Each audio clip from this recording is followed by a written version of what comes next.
27 vite pas ngjarjeve tragjike të Bllacës, qytetarë dhe institucione rikthehen në Han të Elezit për të përkujtuar eskodin e dhimbshëm të vitit 1999, ku qindra shqiptar të dëbuar me forcë përjetuan ditë të tëra në kushte çnjerëzore. Rrëfimet e të mbijetuarve dhe dëshmitarëve edhe më tutje mbajnë gjallë kujtesën për një nga kapitujt më të errët të historisë së Kosovës. Në prill të vitit 99 ndodhi Holokausti shqiptar, ku mbi 440.000 shqiptar nga e gjithë Kosova u detyruan dhënshëm të largohen nga trojet e tyre, duke lënë gjithçka pas dhe pa e ditur fatin që i priste gjatë rrugës me tren nga Bllaca.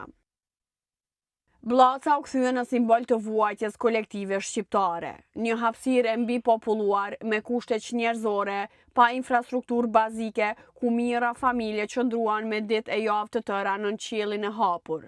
Aty mungonin ushqimi, uji, kujdesi shëndetësor dhe çdo element i jetës normale, ndërsa pasiguria dhe frika për të ardhmen ishin të përditshme.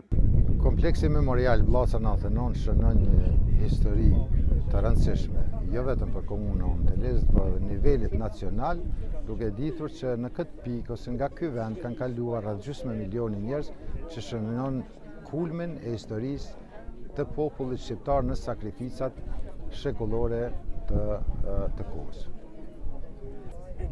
Sot 27 vjetori i dëbimit me dhunë të shqiptarëve, jo vetëm për korridorin e Maqedonisë, por edhe në Kuks, Ulqin, na duhet mos t'i harojmë të gjitha këto. 1 milion shqiptar janë dëbuar me dhunë, nuk ka shpërngulje, nuk ka refugjat, ka dëbim të dhunshëm të ushtrisë dhe policisë serbe. Megjithatë, përkundër dhimbjes dhe sfidave, Bllaca u bë edhe dëshmi e qëndrueshmërisë, solidaritetit dhe forcës së popullit shqiptar për të mbijetuar dhe për të mos u dorëzuar.